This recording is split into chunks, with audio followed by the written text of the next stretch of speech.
Heute ist Mittwoch. Wir haben den 21. Januar. Into forming the present perfect tense or perfect with weak verbs. We're going to get into a little bit more detail now. The first thing I'm going to do is refer you to a website. Oops, I can't flip around on the middle of a video. See how it works to continue on and meld these two. The website is called powershow.com. I will send a link of it to you or put it on D2L. We're going to skip quite a bit of this because you've already seen some. Das Perfekt by Frau Woodhouse. Again, it's the conversational past. For weak verbs, we use the past participle, das Partizip Perfekt of weak verbs. We add a T or ET to them, depending on what the stem ends with. And then in the front of the verb, we add ge. If you remember that, spielen becomes gespielt. Haben, gehabt. We've got ge plus the stem plus T or ET. Notice how if the stem ends in T, we add ET because it's too hard to say gearbeitet without that E in there. Reguläre Verben, she gives you a list of many of them. Brauchen becomes gebraucht. Faulenzen, to be lazy, becomes gefaulenzt. Geglaubt, gehört. I hope this is focused enough for you. That's a little better. Feiern, gefeiert. These are all weak verbs. German is mostly made up of weak verbs. You could ignore that reference to the textbook because that's not the book we use. Again, these are in the appendix of your book, A8, A20, A21. If you don't see a form listed, that means the verb is weak, and you simply add the ge, the ge, plus the t.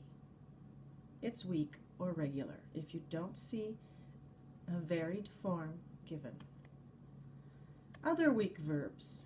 Sometimes verbs end in ieren, like studieren, diskutieren. Don't add the ge. Ich habe studiert. I studied. Wir haben unser Haus repariert. We repaired our house. Willst du mich oder hast du mich fotografiert? Did you photograph me?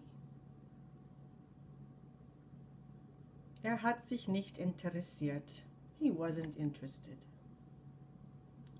Die Gruppe haben in der Türkei protestiert. Weak verbs have a ge and a t, right? With no change in the stem. However, just as in English, there are a few verbs whose stem does change, and they still end in t and add the ge, the ge, to the front. In English, think about, we have our weak verbs play, played, talk, talked, walk, walked. That's ending that T sound just like in German. Well, think about, however, the verb bring, we change the ing to a for brought, but it still ends in T like other weak verbs.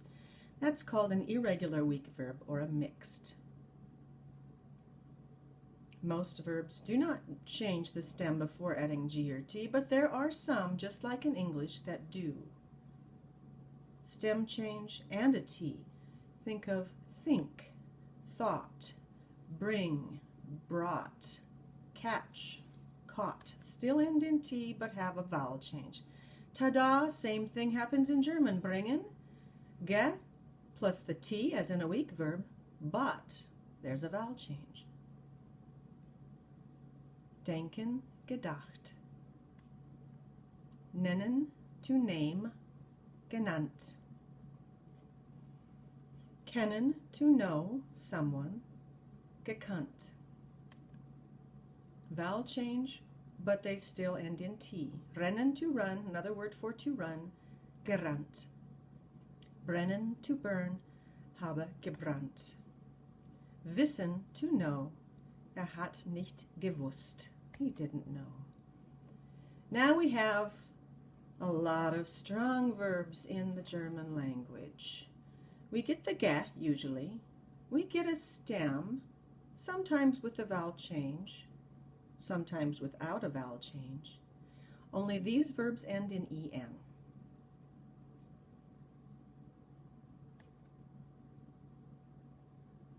In the majority of these cases, the stem of the verb will change in the past participle. Unfortunately, some of them won't change, and you won't know why. Therefore, you have to memorize them. The other reason is because you can't really predict until you get very familiar with the language what the stems are going to change to. Some examples of strong verbs. It says the fortunate aspect to this is once a past participle, always a past participle. The form never changes after that or takes a new ending, but you still have to learn them. I can't think of any that have more than one past participle. Well, maybe I can. So we have sehen. Sehen you already know is irregular because the vowel changes in the present tense conjugation. Ich sehe, du siehst. That's an automatic indicator that this is an irregular or strong verb, and that the stem may change, but more importantly, the ending is going to be en. Because it has a vowel change in the present, it's automatically strong and ends in en. Just because the stem doesn't change here does not mean it's not still strong. Here we have finden.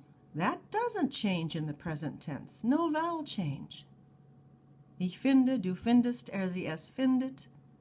It's strong though. How did we know that? Because we memorized it. Gefunden.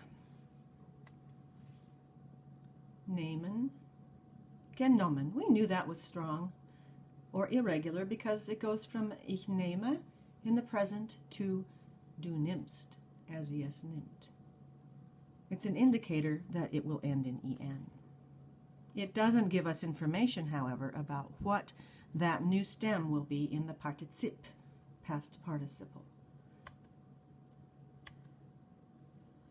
Halten, to hold, gehalten. Schlafen, geschlafen.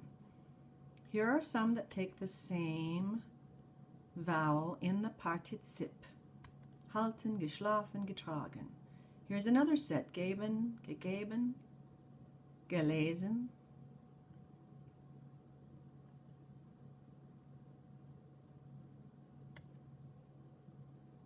To lie, past participle, lehn. Or laid, I'm sorry, that was liegen, gelegt. No, that's lehn, lehn. Sitzen, gesessen. Sit, sat. Helfen, geholfen. Keep in mind that this is only one part of the two-part perfect tense. We're always going to have a helping verb as well, remember. And pretty soon, perhaps, this slideshow will take us there. But first, they're going to tell you what happens with verbs who have a separable prefix. This we don't get into until the next chapter, chapter 6 in Sag mal. But it certainly doesn't hurt to have a preview to it. Einladen becomes eingeladen. Can you analyze what happened there? Yes, the ge gets stuck between the prefix and the stem of the verb. Abholen, to pick up, hat abgeholt. Notice that the verbs can either be strong or weak. The prefixes are not related to whether they're strong or weak. It doesn't help you predict anything. Sadly, you have to memorize them. It's not so sad. You're smart.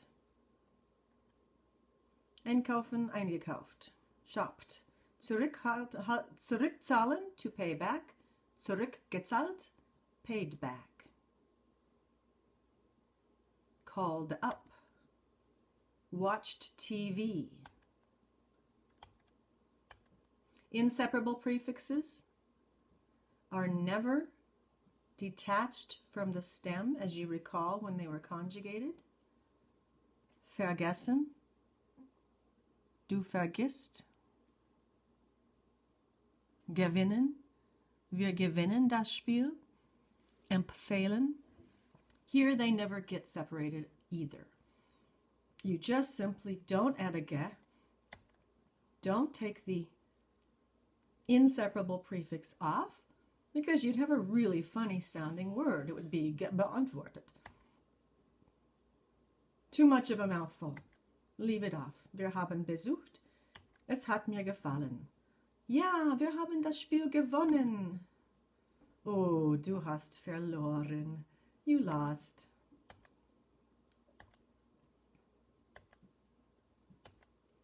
Word order, which we covered the other day. In the first video, the helping verb is either a form of haben or sein. It gets put into the conjugated verb placement. So either verb second in a statement, or where does it go in a question? Yes, it goes first. The auxiliary or helping verb is second. The past participle, the past participle is written last. Hat gespielt. Die Leute haben einander getroffen. They met each other. Die Leute first, haben, second position, getroffen at the very end.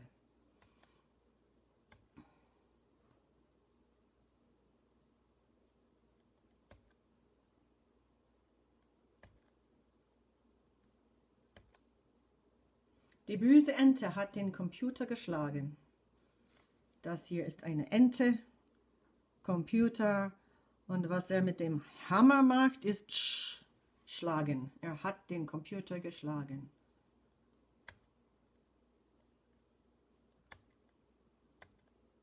Sometimes the helping verb is sein instead of haben. The previous ones were all haben. Sein. What do these verbs have in common? Ist gestern gekommen? Kommen. Oop, I'm going to skip that and let you analyze a little bit. Oop. Aufstehen. What does that have in common with kommen? What about fahren? How is that like the verb kommen? Think about what it means. Fliegen. Gehen. Do you see a common thread? Instead of using haben as the helping verb, we use a form, conjugated form, determined by the subject of the verb sein.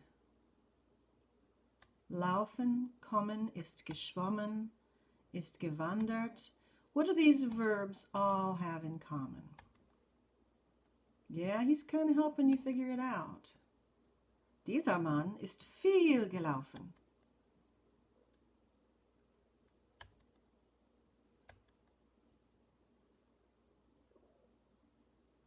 Except for that one. We're going to go back now. Laufen, schwimmen, kommen, wandern, geworden. They all show change in location. Kommen, you get from here to there. Same with laufen. Schwimmen, you can use as a means to get from here to there. Wandern, change in location. Worden, however, geworden from the verb werden. If you recall, werden means to get or become, like to get sick. Ich werde krank. Ich bin sehr krank geworden. So again, it's another change. What we say is the verbs who take sein have to show a change in location, like kommen, laufen, or a change in condition or state of being. If you are one way and you become something else, you're changing. Here we go with another attempt at filling up the video without going over time. So we talked about gekommen, gelaufen, geschwommen, gewandert, geworden, because they take sein as a helping verb. And of course, there's that doggone sein, which takes a completely irregular form, looks nothing like anything you've ever seen in conjunction with sein. Remember, sein to be present tense is ich bin, du bist, ist. Wir sind, ihr seid, sie sind. Well, if you want to say I was or I have been, you say ich bin gewesen. Again, using sein as a helping verb, conjugated. It doesn't show change in location. It doesn't show any change in state of being, but it does its own thing as in any language. Sie ist gestern hier gewesen. She was here yesterday. What's he doing here? What did he do? Ja, ist gelaufen. A lot. What about this? We're going to say that she stayed home. Bleiben. Maria ist zu Hause geblieben. Bleiben changes to geblieben.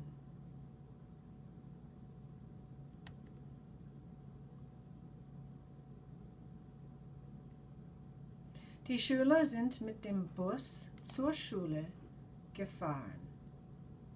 It got them from here to there. Sein is a helping verb. Notice word order again. Conjugated verb, second. It's a statement. The partizip or past participle at the end of the sentence. What did he do? Ist gestern geschwommen, der Klaus.